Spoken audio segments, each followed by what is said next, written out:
शादी के 2 माह बाद ही मैं उम्मीद से हो गई।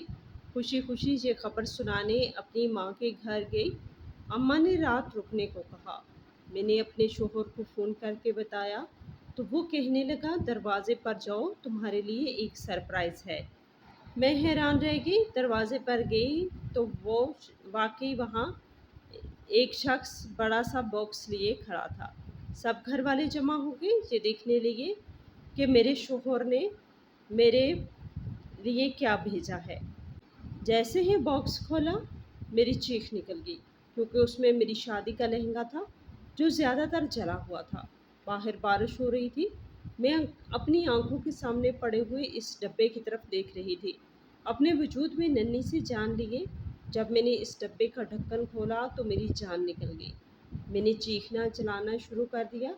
सारे मोहल्ले वाले इकट्ठे हो गए और जब मैंने पलटकर अपने घर वालों की तरफ देखा तो मेरा नाम कोमल था और मैं अपने नाम की तरह नाजुक सी, पतली सी और खूबसूरत थी। मेरे बाबा अमीर आदमी थे और उनके पास बहुत पैसा था। हमारा घर गांव के खूबसूरत इलाके में था, जहां हर तरफ हरियाली थी और घर के सामने छोटा सा बाग था जिसमें फूलों की खुशबू हवा में घुलती रहती थी। शाम के वक्त सूरज की रोशनी दरख्तों के पत्ते सुनहरी कर देती थी और परिंदे अपने गाने गाते थे। हम लोग वहाँ सुकून से रहते थे और सब कुछ अच्छा लगता था। एक दिन हमें पता चला कि हमारे सामने वाले घर में नए लोग शिफ्ट हुए हैं। वो बहन भाई अकेले रहते थे। इनके घर के सामने छोटा सा सहन था जिसमें चंद नए पौधे लगे थे और खिड़कियों से रोशनी छलकती थी। वालदा ने कहा कि इनको एक वक्त का खाना बना के दे देते हैं और चाय भी भेज देते हैं। मेरी माँ नरम दिल और मेहरबान थी। मैंने देखा कि निम्रा की आंखों में ख़ास बात थी और हमीद का रवैया बहुत शाइस्ता और संजीदा था। जब हम पहली बार इनसे मिलने गए तो बैठने के लिए सहन के पिछले हिस्से में कुर्सियाँ रखी हुई थी। हम सब बैठे और बातचीत होने लगी। हमें पता चला कि ये लोग वाकई बड़े अच्छे हैं। उम्मीद ने बाबा के साथ काफ़ी वक्त गुजारा और बाबा ने भी उसकी बातों में दिलचस्पी ली। हमने निम्रा को भी अपने घर आने की दावत दी और पहली बार हल्की सी शर्मिंदगी के साथ आई थी, लेकिन आहिस्ता आहिस्ता आना लग गई। हम सब के दरमियान मोहब्बत और एतमाद बढ़ने लगा। कुछ दिन बाद ये लोग अपना घर बनाकर डिफेंस कॉलोनी में शिफ्ट हो गए। वहाँ के मकानात नए और कशादा थे, गलियाँ साफ और चौकोर थी। निम्रा एक दिन आई और अचानक कहने लगी कि मेरी भाभी बन जाओ। मैं हैरान हुई, मुझे लगा कि वो मजाक कर रही है। मैंने हंसते हुए कहा, तुम मजाक कर रही हो? पर उसने सीधा मेरी आंखों में देखकर कहा कि मैं सीरियस हूँ। मैंने सोचा था कि जब हम अपना घर बना लेंगे तो भाई की शादी करेंगे। अब वो दिन आ गया था। मेरे घर वाले भी इस रिश्ते के लिए राज़ी थे क्योंकि ये सबके लिए अच्छा लग रहा था।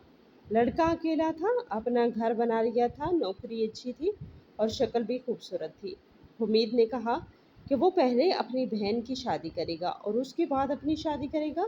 अगर निम्रा की शादी हो गई तो वो अकेला रह जाएगा। इस बात के बाद हमारे वालिदैन ने फ़ौरन हाँ कर दी। हम सब ने गौर किया और महसूस किया कि लड़का वाकई अच्छा और मुनासिब था। मैंने खुद भी देखा कि लड़का शाइस्ता, खुश इखलाक और ज़िम्मेदार था। ईद के दिन कभी कभार बातचीत हो जाती थी और सलाम मिलता था, पर इसमें कोई ख़ास बात नहीं थी। सब कुछ ठीक लग रहा था। हमें ये रिश्ता अच्छा लगा और सब कुछ सही महसूस हुआ। मैंने सोचा कि यही सब के लिए बेहतरीन फ़ैसला है और सबके लिए सुकून और खुशी ले आएगा। जब ये बात बढ़ी तो हमें पता चला कि उम्मीद का कहना था कि वो पहले अपनी बहन की शादी करना चाहता है, लेकिन अभी इसके लिए रिश्ता नहीं मिला था। वो अक्सर अपने कमरे में बैठकर सोचता रहता, कभी कभी खिड़की के पास आकर बाहर के मंजर को देखता और कभी कभी हमें हल्की मुस्कुराहट के साथ देखता कि जैसे दिल में कुछ बात रखी हो लेकिन कहने से डरता हो। बाबा ने एक दिन बात करते हुए मशवरा दिया। उन्होंने कहा कि तुम एक काम करो, तुम पहले अपनी शादी कर लो, घर में औरत आ जाएगी तो फिर लड़की के लिए रिश्ता देखना और सारे मामलात संभालना आसान हो जाएगा। बाद में तुम अपनी बहन की शादी कर लेना। ये बात सुनकर मैंने महसूस किया कि वाकई समझदारी यही है, क्योंकि अगर कोई भी समझदार इंसान जो सुनता तो फ़ौरन कहता कि हाँ वाकई ये बात ठीक है। हमीद कहाँ अकेला अपने लिए اور اپنی بہن کے لیے رشتہ تلاش کرے اور پھر سارے معاملات دیکھتا پھرے۔ بابا نے مزید کہا کہ پھر ہم لوگ بھی تمہاری فیملی بن جائیں گے، ہم بھی تمہاری مدد کریں گے، شام میں کام کریں گے اور تمہارے ساتھ رہیں گے۔ یہ سن کر مجھے اچھا لگا، لیکن مجھے حیرانی ہوئی کہ حمید نے کوئی خاص جواب نہیں دیا، بس چپ رہا۔ اس کی خاموشی میں بھی کچھ احترام اور سوچ نظر آ رہی تھی، لیکن پھر اس نے بلاخر بابا کی بات مان لی اور کہا کہ ٹھیک ہے۔ اس دن سے سارے فیصلے بابا کی مرضی کے مطابق ہونے لگے۔ بابا کی طرف سے سب کچھ طے ہونا شروع ہو گیا کہ شادی کس جگہ ہوگی، کیا پکایا جائے گا، کون سا وقت اور کون سی تاریخ ہوگی۔ ہر چھوٹی بڑی بات پر ان کی رہنمائی تھی۔ امید بھی بالآخر ان کی بات مان لی اور ہم دونوں کی شادی ہو گئی۔ شادی کے بعد گھر میرے حوالے ہوا اور نمرا بھی ہمارے ساتھ رہی۔ میں نے دیکھا کہ گھر میں انتظامات بابا کی نگرانی میں ہو رہے تھے، ہر چیز درست اور ترتیب سے چل رہی تھی۔ اب گھر میں رہتے ہوئے میرے ساتھ نمرا بھی تھی اور میں نے محسوس کیا کہ ہماری دوستی اچھی ہے۔ حمید شوہر ہونے کے ناطے اچھا شوہر تھا اور اس کے ساتھ رہنا میرے لیے نیا تجربہ تھا۔ ابھی تک مجھے سب کچھ نارمل نہیں لگ رہا تھا، ہر دن نئے تجربات لے کر آتا اور میں آہستہ آہستہ سمجھ رہی تھی کہ شادی اور زندگی کے معاملات کس طرح چلتے ہیں۔ گھر کے ماحول میں امن تھا، لیکن دل میں کئی سوالات تھے جو وقت کے ساتھ حل ہونے تھے۔ شادی کو ایک ہفتہ ہوا تھا کہ نمرا کے لیے ایک رشتہ آیا۔ امید نے مجھے بتایا کہ دیکھنے جائیں گے۔ میں نے ہلکی سی دلچسپی کے ساتھ کہا ٹھیک ہے۔ جب ہم دیکھنے گئے تو لڑکا بھی ٹھیک ٹھاک تھا اور اس کے گھر والے بھی بڑے خوش اخلاق تھے۔ گھر کے باہر چھوٹا سا باغ تھا جس میں پھول لگے تھے اور صحن میں روشنی چھلک رہی تھی۔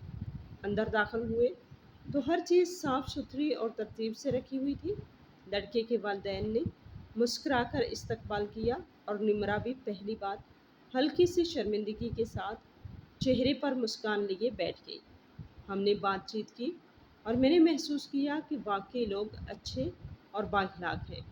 واپس گھر آئے تو نمرا نے ہنستے ہوئے پوچھا کیا ہوا۔ میں نے مذاق میں کہہ دیا کہ تم اپنے رشتے کے بارے میں خود ہی پوچھ رہی ہو، تمہیں شرم نہیں آ رہی؟ نمرا نے بس چپ رہ کر سر جھکایا اور میں ہنسنے لگی۔ پھر میں نے ہنستے ہوئے کہا ارے اچھے لوگ ہیں، بہت بہت اچھے لوگ ہیں، خوش رہو گی وہاں پر، بڑے امیر ہیں، لڑکا بھی بڑا خوبصورت ہے۔ اور اس کے بعد جب رشتہ پکا ہوا تو میں نے اسے مذاق میں کہا کہ اب اپنا بستر اٹھاؤ اور نکلو یہاں سے۔ میری مزاحیہ باتوں کی عادت تھی اور ہم لوگ پہلے سے ایک دوسرے کو جانتے تھے، اس لیے یہ سب بالکل ہلکا پھلکا لگ رہا تھا، کوئی ایسی ویسی بات نہیں تھی۔ نمرا بھی ہنس رہی تھی، لیکن اس کے بعد رات کو میں نے دیکھا کہ وہ روتے ہوئے حمید کو کچھ بتا رہی تھی اور مجھے دیکھ کر چپ ہو گئی۔ میں کچھ سمجھ نہ سکی کہ آخر اس کے دل میں کیا چل رہا ہے۔ اگلی صبح جب ہم عید کے کمرے میں آئے تو میں نے ہلکی سی آواز میں پوچھا کہ نمرا کس بات پر رو رہی تھی۔ حمید نے نرمی سے کہا کچھ نہیں، بس اس کا رشتہ پکا ہوا ہے نا، اس لیے اسے امی ابو کی یاد آ گئی۔ میں نے تجسس کے ساتھ کہا آپ نے کبھی بتایا نہیں کہ آپ کی امی ابو کے ساتھ کیا ہوا تھا۔ اس نے خاموشی سے کہا کہ یہ خاندانی دشمنی تھی۔ میں نے ہنستے ہوئے کہا ایسی دشمنی کیسے ہو سکتی ہے، ایسا تو صرف فلموں میں ہوتا ہے۔ امید نے تھوڑا سا سر ہلاتے ہوئے کہا کہ فلموں سے زیادہ کبھی کبھی زندگی میں ہو جاتا ہے، تم فکر نہ کرو، کسی دن بتا دوں گا۔ میرا شوہر بالکل سیدھا سادہ تھا، اس کا رویہ ایک دم صاف اور صاف گوئی والا تھا۔ وہ سیدھی سیدھی باتیں کرتا تھا، زیادہ معاملات میں بولتا نہ تھا، نہ ہنستا نہ غصہ کرتا، چپ چاپ رہتا تھا اور اسی وجہ سے مذاق بھی نہیں کرتا تھا۔ اس کی خاموشی میں ایک الگ ہی سنجیدگی اور اعتماد محسوس ہوتا تھا۔ مجھے کبھی کبھی لگتا کہ تھوڑا سا کھڑوس ہے، لیکن پھر میں سوچتی کہ مردوں کو کھڑوس ہی ہونا چاہیے۔ ایسے ہنسنے مسکرانے اور مذاق کرنے والے مرد دل پھینک ہوتے ہیں، اور ایسے مرد کس کو اچھے لگتے ہیں۔ میں اس دن سے زیادہ غور کرنے لگی کہ زندگی اور شادی کے معاملات کتنے حساس ہوتے ہیں، ہر شخص کے جذبات کو سمجھنا کتنا ضروری ہوتا ہے۔ نمرا کا رونا، حمید کی خاموشی اور میری ہنسی سب ایک ساتھ مل کر ایک نیا تجربہ دے رہے تھے۔ घर के माहौल में मोहब्बत और एहतियात दोनों मौजूद थे। मैंने महसूस किया कि सीधा साधा और संजीदा रवैया एक मर्द को मजबूत और काबिल एतमाद बना देता है, और इसी के साथ घर का माहौल भी महफूज और पुरसुकून रहता है। एक दिन हमारे घर में दावत रखी गई। मैंने ख़ास तौर पर खाने पीने का इंतज़ाम किया। दस्तरखान पर रंग बिरंगे बर्तन सजे हुए थे। सालन की खुशबू हर तरफ फैल रही थी और फूलों की नरम खुशबू भी सहन में आ रही थी। घर के अंदर हर कमरा साफ सुथरा था और रोशनी की हल्की शुआएं खिड़कियों से दरख्तों की छांव में झलक रही थी। निम्रा इस दिन नहीं आई थी क्योंकि इसकी तबीयत कुछ ख़राब थी। वो अपने कमरे में बिस्तर पर आराम कर रही थी। इसी वक्त मेरी एक कज़न आई जिनकी शादी को 6 साल हो गए थे। वो मुझसे उम्र में बड़ी थी, लेकिन मेरे लिए हमेशा बड़ी बहन की हैसियत रखती थी। उनका नाम मरियम आपी था। वो नहायत गुफ्तार और खुश अखलाक थी। वो मुझे हमेशा बहुत पसंद आई। मरियम आपी शादी के वक्त हमारी तकरीब में नहीं आ पाई थी क्योंकि वो उम्रे पर गई हुई थी। अब जब वो हमारे घर आई तो उनका चेहरा खुशी से चमक रहा था। उन्होंने हंसकर कहा कि घर में मैं दावत दे देती हूँ, हमीद को भी बुला लो। मैंने दिल में सोचा कि ये एक अच्छा मौका है क्योंकि हमीद हमेशा थोड़ा सा संजीदा रहता था और मेरी खुशी में शामिल होना उसके लिए ज़रूरी था। मेरी खुशी देखकर वो भी आ गए। थोड़ी देर हम सबके साथ बैठकर खाना खाया। दस्तरखान के गिर्द हल्की हल्की बातें और हंसी मजाक होती रही। खाने के बाद कुछ मौज़ूआत पर बातें शुरू हुई। मरियम आपी ने महंगाई के बारे में कहा कि हर चीज़ बहुत महंगी हो गई है। शादी के दौरान खर्चे बढ़ गए हैं और रोज़मर्रा की ज़िंदगी भी मुश्किल हो गई है। मैंने उनकी बातों पर हंसते हुए तबसरा किया कि वाकई हालात काफ़ी मुश्किल हैं। हम सब ने हल्की मुस्कुराहट के साथ बातें की और फिर थोड़ी देर खामोशी छा गई। मैंने महसूस किया कि वो वाकई मामलात पर गौर करती हैं और संजीदगी से बातें करती हैं। उसके बाद हमीद और मेरे बाबा दूसरे कमरे में चले गए। वो कमरा छोटा सा लेकिन आरामदेह था। दीवारों पर किताबें रखी हुई थी और खिड़की से हल्की रोशनी आ रही थी। वहाँ वो दोनों बैठकर चाय पी रहे थे और कुछ मौज़ूआत पर बातें करते रहे। मैंने हमीद के साथ वापस आकर बैठना शुरू किया। वो चुपचाप था और मरियम आपी के बारे में कोई तबसरा नहीं किया कि वो कौन है या कैसी है। मैंने महसूस किया कि वो हमेशा ऐसे ही रहते हैं, संजीदा और मोहतात। 2 दिन बाद मुझे मरियम आपी की कॉल आई। वो हल्की संजीदा लेकिन नरमी से बोली कि तुम्हारा शोहर मुझे नफसियाती मरीज़ लगता है। मैं हैरान हुई और पूछा, ये आप क्या कह रही हैं? तो वो दोबारा बोली कि हाँ, तुम्हारा शोहर मुझे नफसियाती मरीज़ लगता है।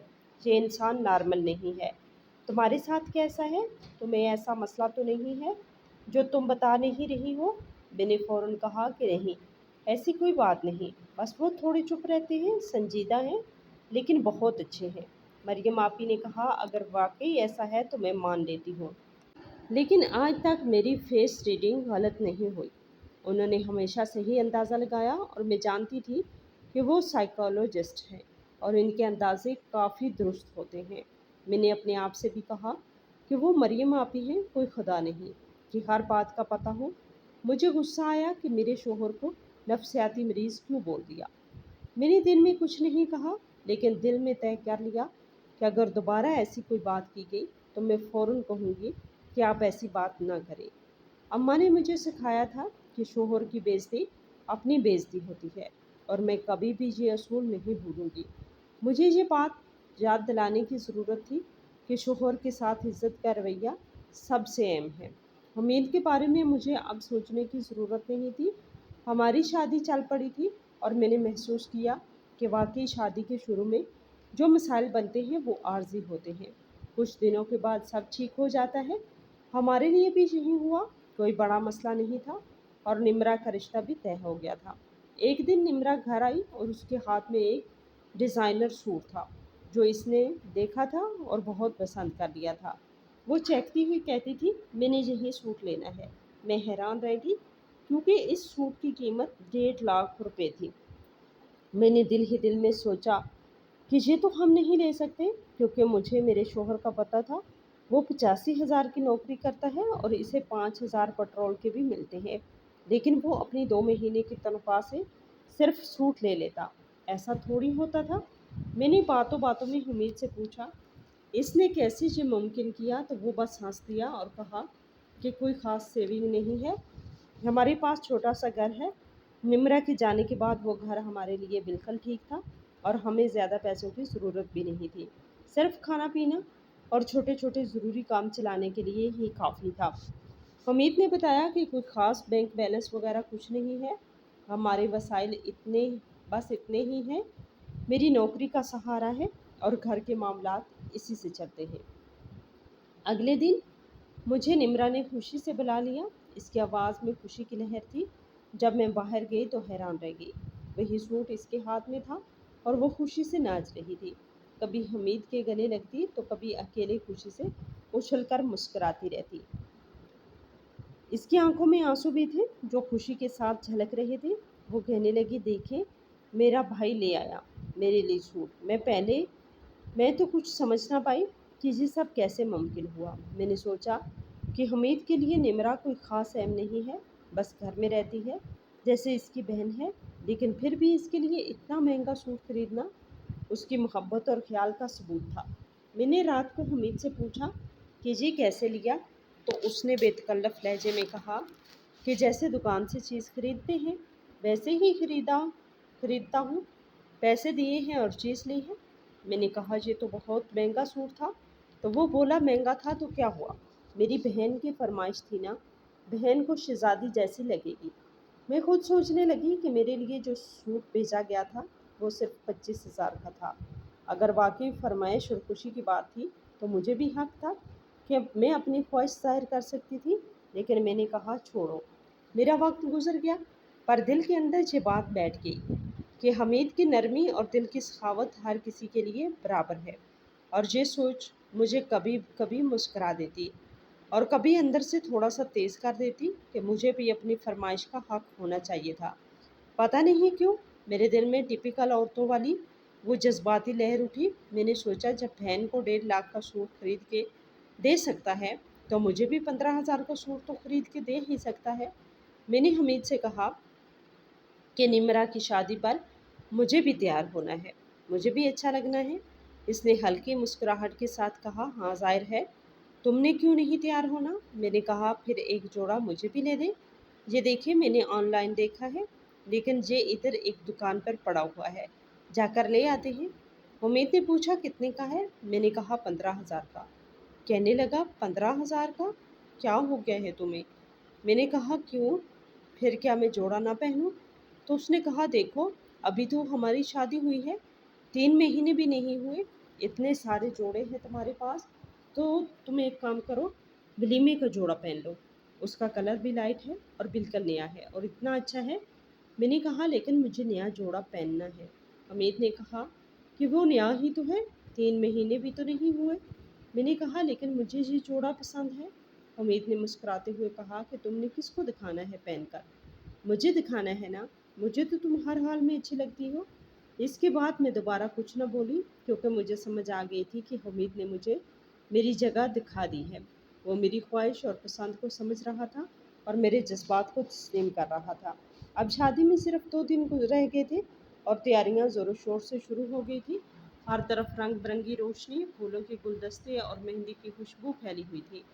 निम्रा एक दिन मुझसे आकर कहती है, भाभी देखे ना, जो मेरे जोड़े पे हल्का सा निशान लगा हुआ है, ये उतर नहीं रहा। मैंने करीब जाकर देखा, निशान वाकई मामूली सा था, लेकिन मैंने सोचा, अच्छा मैं इसे साफ करके लाती हूँ, थोड़ा सा मीठा सोडा और हल्का सा पानी लगाकर साफ किया जाएगा। मैंने उसका जोड़ा लेकर किचन में चली गई, लेकिन किचन में चूल्हा जल रहा था और मुझे पता ही नहीं चला कि कब इस सूट ने आग पकड़ ली और वो लहंगा जल गया। मैं देखकर चौंक गई, आंखें बड़ी हुई और दिल की धड़कन तेज़ हो गई। मैंने फ़ौरन पानी लाने की कोशिश की, लेकिन वो जलता हुआ लहंगा मज़ीद ख़राब हो गया। अच्छा भला सूट मुकम्मल तौर पर जल गया। मैंने निम्रा को देखा, वो हैरान और थोड़ी उदास थी। मैंने फ़ौरन कहा कि मुझसे गलती हो गई, मैं क्या करूं, लेकिन वो खामोश रही। हमीद भी वो मंजर देख रहे थे, लेकिन उन्होंने कुछ नहीं कहा। बस कुछ लम्हे वो बस मुझे अजीब सी नज़रों से देखते रहे, लेकिन गुस्सा नहीं आया। اس سے میرے دل کو تسلی ہوئی کہ وہ سمجھ گئے کہ یہ واقعی حادثہ تھا، غلطی کسی سے بھی ہو سکتی ہے۔ بعد میں فوری طور پر کرائے پر ارجنٹ بیس پر لہنگا منگوا لیا گیا۔ اس کا کرایہ 30,000 روپے آیا، لیکن نمرا خوش نہیں تھی کیونکہ وہ اپنی پسند کے لہنگے میں شادی کرنا چاہتی تھی۔ ہم سب نے کوشش کی لیکن دل کی خواہش پوری نہیں ہو سکی۔ بہرحال شادی مکمل ہوئی۔ نمرا کی خوشی اور جذبات کے ساتھ وہ اپنے گھر کی ہو گئی اور اپنے شوہر کے ساتھ چلی گئی، اور ہم سب نے دل میں سکون محسوس کیا کہ سب کچھ ختم ہوا، لیکن دل کے اندر چھوٹی چھوٹی یادیں اور لمحات ہمیشہ کے لیے باقی رہ گئے تھے۔ نمرا مجھ سے مل کر بھی صحیح طرح سے نہیں گئی۔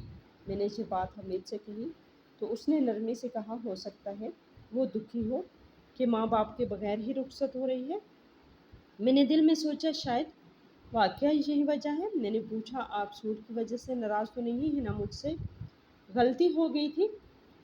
تو اس نے ہاتھ ہلاتے ہوئے کہا، جو گزر گیا اس کے بارے میں بات نہیں کرتے۔ میں نے دل ہی دل میں سکون محسوس کیا اور شکر ہے میرے شوہر کو غصہ نہیں آیا۔ تو پھر مجھے بھی بولنے کی کیا ضرورت تھی؟ میں نے بس چپ رہنا بہتر سمجھا۔ جو ہونا تھا ہو گیا۔ اس کے بعد ایسی بہت سی باتیں ہوئیں جو بالکل نارمل تھی، جیسے نمرا کا شوہر ایک دن ہمارے گھر آیا۔ ہم نے ان کی دعوت دی کہ چلو ہمارے گھر آ کر کھانا کھا لو۔ کھانے کی میز پر ہلکی روشنی تھی اور خوشبو ہر طرف پھیلی ہوئی تھی۔ باتوں باتوں میں اس نے کہا، بھابھی آپ نے اتنی اچھی بریانی بنائی ہے، نمرا کو بریانی بنانی نہیں سکھائی؟ میں نے مسکرا کر کہا، نہیں، اس کو کھانا بنانا نہیں آتا۔ یہ سن کر نمرا کا موڈ کچھ بگڑ گیا۔ بار بار اس کا موڈ ایسا ہو جاتا تھا، لیکن میری نیت بالکل بری نہیں تھی۔ میں بس نارمل باتیں کر رہی تھی، اور حمید بھی ایسی چھوٹی چھوٹی باتوں پر زیادہ نہیں سوچتے تھے۔ شاید اسی وجہ سے مجھے بار بار بولنے کا موقع بھی مل جاتا تھا اور میں بار بار بول لیتی تھی۔ شاید میں نے 2-3 باتیں ایسی کر دی جو شاید حساس ہو سکتی تھی، لیکن میری نیت کبھی بھی بری نہیں تھی۔ میں صرف گفتگو میں شامل ہو رہی تھی اور ماحول کو خوشگوار رکھنے کی کوشش کر رہی تھی۔ ایک دن مجھے محسوس ہوا کہ میری طبیعت کچھ خراب ہے۔ میں نے حمید سے کہا کہ آج کل میری طبیعت تھوڑی خراب رہتی ہے، تو اس نے نرمی سے کہا، میں تو نہیں جا سکتا، تو میں اسپتال نہیں لے کے جا سکتا، پورا دن لگ جائے گا، بس روٹین کا چیک اپ ہی ہے، کوئی مسئلہ تو نہیں؟ میں نے کہا، ہاں، اسی لیے ایسی کوئی بات نہیں ہے۔ پھر اس نے کہا کہ تم ایک کام کرو، ہسپتال چلی جاؤ، وہاں سے اپنی امی کے پاس چلے جانا۔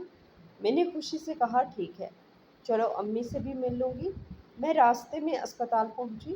ڈاکٹر نے چیک اپ کیا اور کچھ ٹیسٹ لیے۔ کچھ دیر بعد یہ پتہ چلا کہ میں ماں بننے والی ہوں۔ میری خوشی کی کوئی حد نہ تھی۔ میں نے یہ بات ابھی حمید کو نہیں بتائی۔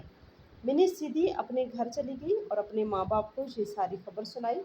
وہ بھی بہت خوش ہوئے۔ شام کو حمید ابھی تک نہیں آئے تھے۔ میں نے اسے فون کر کے کہا کہ میں رات ادھر ہی رہ جاؤں، تو اس نے کہا، ہاں رہ جاؤ۔ دراصل ہم نے پلان بنایا تھا کہ کل ہم کمرہ سجائیں گے اور وہاں چھوٹے بچے کے کپڑے رکھیں گے اور پھر اسے سرپرائز دیں گے کہ ماں بننے والی ہوں۔ ہمارے گھر والوں نے ہی مل کر یہ پلان بنایا تھا، اور حمید نے کہا کہ ہاں رک جاؤ، رات کے لیے کوئی مسئلہ نہیں ہے۔ ہم سب مل کر پلان کرنے لگے کہ کل کیا کرنا ہے۔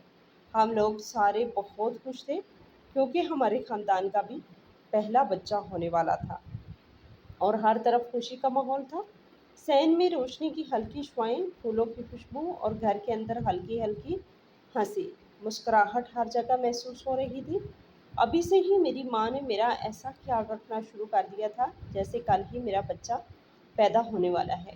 وہ ہر لمحے پوچھتی کہ کھانا کھایا یا نہیں، آرام کر رہی ہو یا نہیں، ہر چھوٹی بات پہ توجہ دیتی۔ میں بھی خوش تھی کہ سب میرے لیے اتنا فکر مند ہے۔ اسی دوران جب میرے شوہر حمید کی کال آئی، میں نے جلدی سے سب کو اشارہ کیا کہ چپ ہو جاؤ، کہیں اسے پتہ نہ چل جائے کہ ہم کیا پلان کر رہے ہیں۔ حمید نے کہا کہ میں نے تمہارے لیے ایک سرپرائز بھیجا ہے، تمہارے گھر کے دروازے پر 5 منٹ میں پہنچ جائے گا۔ بیل بجی تو صرف تم دروازہ کھولو اور سرپرائز کو دیکھو۔ میں نے حیران ہو کر پوچھا، سرپرائز کون سا؟ اچانک سے؟ تو اس نے ہنس کر کہا، ہاں، سرپرائز تو اچانک سے ہوتے ہیں نا۔ میں سوچنے لگی کہ کہیں اس کو پتہ تو نہیں چل گیا۔ 5-7 मिनट बाद वाकई दरवाजे पर बेल बजी। एक कोरियर वाला बड़ा सा बॉक्स लेकर आया। मैंने कदम बढ़ाकर बॉक्स हाथ में लिया और बहुत भारी और बड़ा सा था। इतना बड़ा कि जूते के डब्बे को 4 दफ़ा जमा करके भी इसके हजम के बराबर नहीं आता था। मैंने घर वालों की तरफ देखा, वो सब खुश हो गए और बोले, अरे वाह, दामाद साहब ने बड़ा प्यार किया है तुमसे, बड़ी मोहब्बत करता है। मैंने हंसते हुए कहा, मैंने शादी के वक्त सूट मांगा था, लेकिन इस वक्त इनके पास पैसे कम थे, शायद इसीलिए ये चीज़ भेजी है मुझे खुश करने के लिए। मैंने बॉक्स खोला और जैसे ही ढक्कन उठाया मेरी जान निकल गई। मेरे हाथ कांपने लगे और दिल ज़ोर ज़ोर से धड़कने लगा। इसके अंदर मेरी शादी का जोड़ा था, लेकिन वो जगह जगह से जला हुआ था। हर हिस्सा धुएं के निशान और जलने के दाग से भर गया था। मैंने आंखें बड़ी करके देखा और दिल बेतरतीब हो गया। साथ ही एक कागज़ था जिस पे लिखा था तलाकनामा। मैं फ़ौरन बेहोश हो गई और गिर पड़ी। मेरे घर वाले जो करीब आए थे वो भी हैरान रह गए। मेरे हाथ कांप रहे थे और मेरे मुंह से सिर्फ हल्की हल्की आवाज़ निकली कि ये क्या हो गया। वो लम्हा बिल्कुल सुना सा लग रहा था। सहन में रोशनी झलक रही थी, लेकिन मेरे दिल के अंदर अंधेरा छा गया था। मैं कुछ समझ नहीं पा रही थी कि ये सब कैसे मुमकिन हुआ। क्या मैंने वाकई कुछ गलत किया या ये सब खेल है? मेरा दिमाग भाग रहा था और मैं घर वालों की तरफ देख रही थी, जो अपनी जगह जमी हुई हैरत से मुझे देख रहे थे। हर किसी की आंखों में शौक और परेशानी का अक्स था। मैंने अपने हाथ बॉक्स पर रखे हुए महसूस किए और दिल बेचैन हो गया। ये लम्हा मेरे लिए सबसे खौफनाक और अहम था। मेरी खुशी एकदम गायब हो गई और पूरा माहौल सुनसान सा लगने लगा, जैसे वक्त रुक गया हो। मैंने अपने शोहर हमीद की बातें, मुस्कुराहटें और पिछले लम्हे याद किए और सोचा कि ये सब कैसे मुमकिन हुआ। ये सब अचानक, ये सब एक ही लम्हे में मेरी खुशी को खौफ में बदल दिया था। जब मुझे होश आया तो पहले मुझे लगा कि मैंने कोई बुरा ख्वाब देखा है, लेकिन जैसे ही आंखें खोली मैंने देखा कि वो डब्बा और वो तलाकनामा बिल्कुल वैसे ही पड़ा हुआ था जैसे मैंने देखा था। मेरा दिल ज़ोर ज़ोर से धड़कने लगा और हाथ कांप रहे थे। मेरे गिर्द एक अजीब सी खामोशी थी, पूरा कम जैसे पूरा कमरा सुनसान हो गया हो। मैंने अपने हाथ डिब्बे की तरफ बढ़ाए, लेकिन कांपने की वजह से हाथ साफ से काम नहीं कर रहे थे और दिल के अंदर खौफ की लहर दौड़ गई। मेरे बाबा, जो हमेशा मेरे लिए फ़िक्रमंद रहते थे, वो बार बार फ़ोन कर रहे थे, लेकिन हमीद ने फ़ोन नहीं उठाया था। बाबा ने गुस्से और परेशानी में कहा, मैं जाकर इसे घर बुला कर लाता हूँ। मैंने सोचा शायद कुछ वाकई गलत हो गया है। बाबा ने बाहर निकलने की तैयारी की तो इसी वक्त सामने मरियम आपी खड़ी हो गई। वो अपने हल्के रंग के दुपट्टे में थी और आंखों में तशवीश थी। दरवाज़ा बजाने से पहले बाबा ने दरवाज़ा खोल दिया और वो अंदर दाखिल हो गई। उन्होंने फ़ौरन मेरी तरफ देखा और बड़ी संजीदगी से कहा, मुझे तुमसे बड़ी ज़रूरी बात करनी है। मैंने हल्की सी लर्जिश के साथ पूछा, कौन सी बात? तो वो मेरी तरफ देखकर जले हुए लहंगे की तरफ इशारा किया और बोली, क्या हुआ? मैंने सारी बात बता दी कि कैसे हमीद ने शादी का जोड़ा जलाया और तलाकनामा भी भेज दिया। वो अपना सर पकड़कर बैठ गई और बोली कि शुक्र है तुम इस घर में हो। मैं हैरान होकर पूछा, क्या मतलब? वो थोड़ी देर रुकी और फिर बोली, मेरी फेस रीडिंग मुझे कभी धोखा नहीं देती, इसीलिए मैंने अपने ज़रिए इस्तेमाल करके तुम्हारे शोर के बारे में पता लगाने की कोशिश की।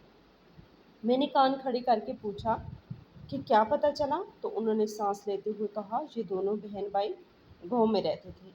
ये लड़का हमीद अपनी बहन से इंतहा की मोहब्बत करता है, ऐसी मोहब्बत कि अगर कोई इसकी बहन के सामने उफ तक बोले तो ये इसकी जान भी ख़त्म कर सकता है। मैंने चौंक कर कहा, क्या मतलब? मुझे तो ऐसा नहीं लगता। उन्होंने सर हिलाया और कहा, ऐसा ही है।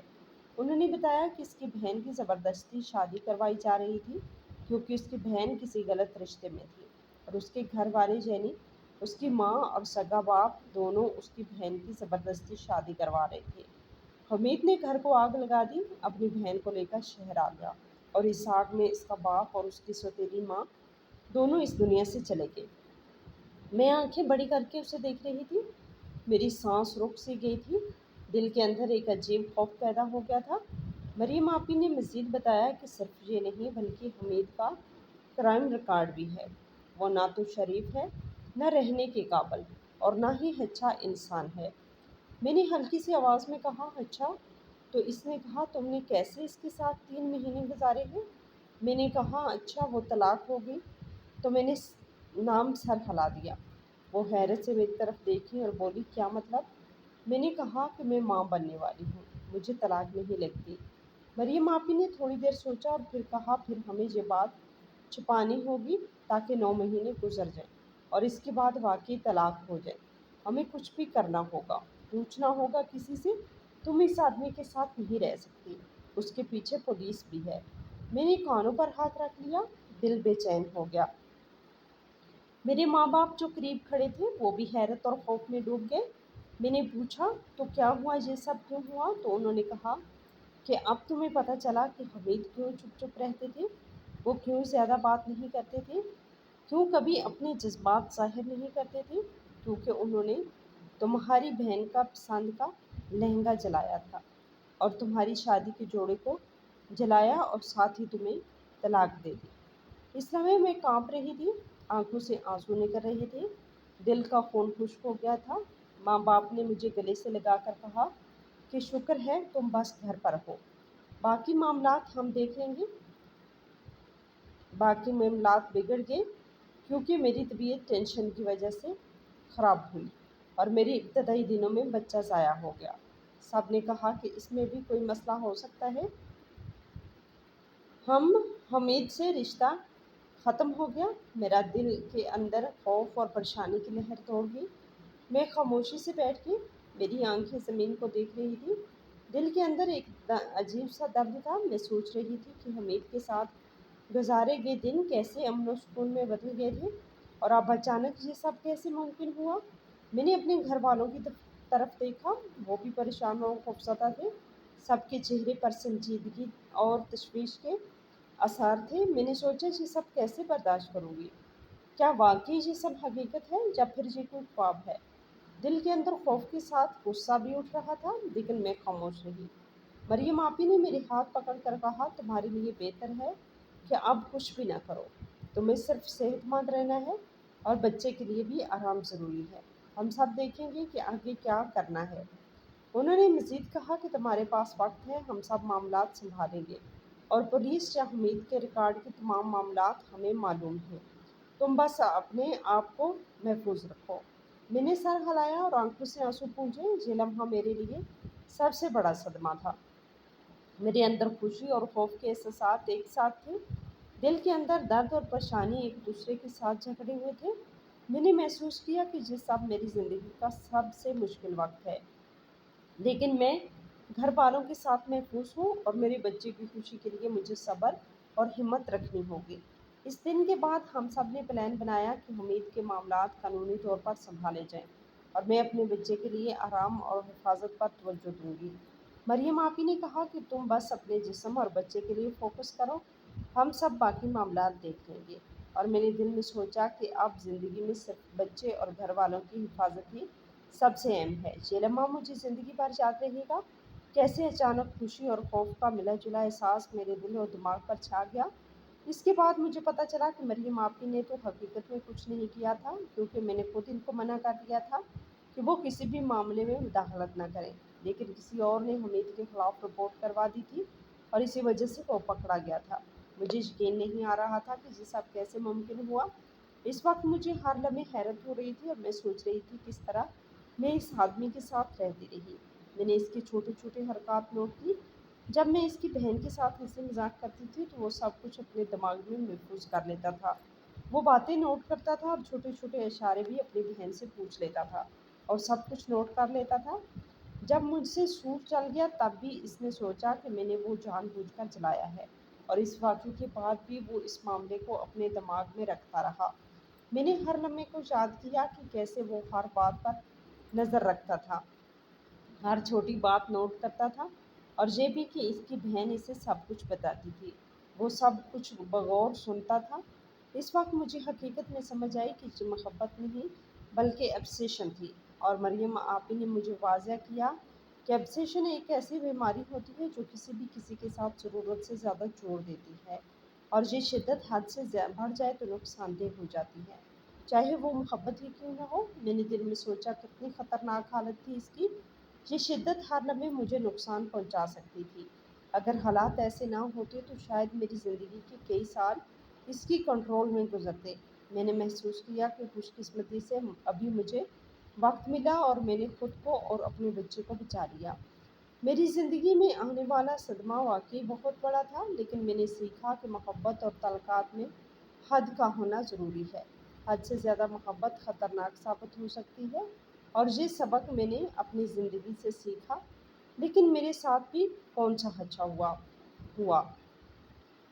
میری اولاد اس دنیا میں آنے سے پہلے ہی مجھے چھوڑ کے چلی گئی، اور مجھے یہ حقیقت قبول کرنی پڑی کہ اگر حمید میری زندگی میں نہیں بھی رہتا تو میں اپنی اولاد کو ضرور پالتی اور محبت دیتی۔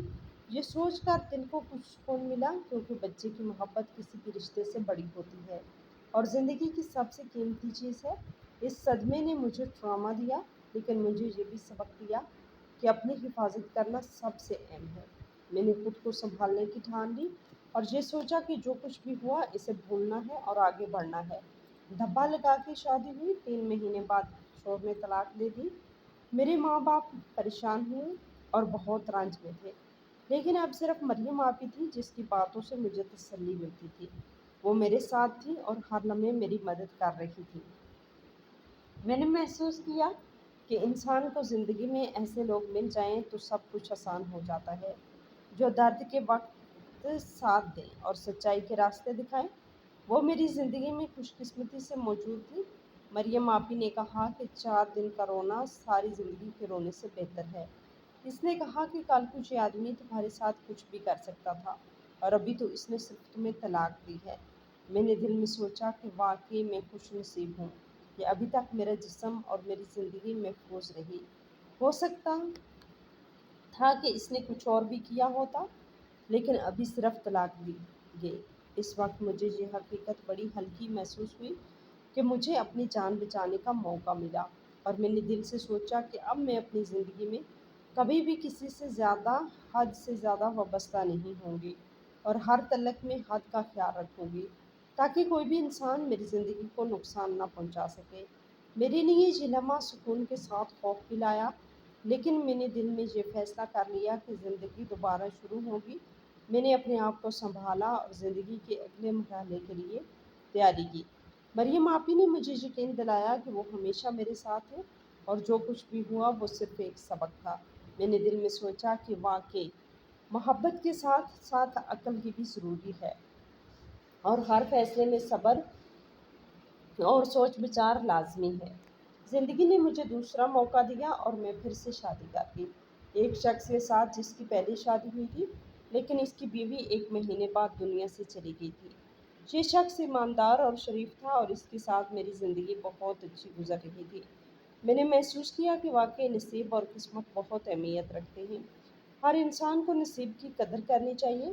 ہر رشتہ جو اچھے ارادوں اور سچائی کے ساتھ ہوتا ہے وہ زندگی کو خوشیوں سے بھر دیتا ہے۔ میں نے اپنے دل میں سوچا کہ بیٹیوں کے معاملات واقعی بڑے عجیب اور نازک ہوتے ہیں۔ انسان کو نصیبوں سے ڈر لگ جاتا ہے، کیونکہ کچھ چیزیں اپنی مرضی سے نہیں ہوتی بلکہ نصیب کی لکیر پہ ہوتی ہیں۔ میں نے یہ فیصلہ کیا کہ ہمیشہ سوچ سمجھ کر رشتہ کرنا چاہیے۔ پہلی پوری انکوائری ہونی چاہیے، بندہ کون ہے، کیسا ہے، اور منگنی کے بعد 4-5 مہینے جانا اور آنا رکھنا چاہیے تاکہ ہر پہلو سے جانچ پڑتال ہو سکے۔ یہ واقعی درست ہے کہ انسان کو جلدی میں فیصلہ نہیں کرنا چاہیے، کیونکہ جب تک واسطہ نہ پڑے تب تک بہت کچھ نہیں معلوم ہوتا، لیکن پھر بھی کچھ نہ کچھ پتہ چل ہی جاتا ہے۔ میں نے اپنے تجربے سے سیکھا کہ محبت میں حد سے تجاوز خطرناک ثابت ہو سکتا ہے، اور ہر رشتے میں احتیاط اور سمجھداری ضروری ہے، اور ہر فیصلے میں اپنے آپ کو اپنے بچوں کی حفاظت کو مقدم رکھنا چاہیے۔ میں نے دل میں وعدہ کیا کہ اب میں ہر تعلق میں عقل، حد اور محبت کا توازن رکھوں گی، اور اپنی زندگی کو خوشیوں اور سکون سے بھر دوں گی۔ آخر میں یہی کہوں گی کہ بیٹیوں کے معاملات اور شادی کے فیصلے واقعی حساس اور پیچیدہ ہوتے ہیں۔ انسان کو نصیب اور شخصیت دونوں کو دیکھنا چاہیے۔ یہ تجربہ ہمیں ہمیشہ یاد رہے گا کہ زندگی میں حد سے زیادہ हिफाजत और समझदारी की ज़रूरत होती है। हर रिश्ते में जल्दीबाजी नुकसान दे सकती है, लेकिन सब्र और मोहतात रहकर खुशी हासिल की जा सकती है। हमारी आज की ये कहानी आपको कैसी लगी, कमेंट बॉक्स में अपनी राय का इजहार ज़रूर करें और हमारे चैनल को भी सब्सक्राइब करें।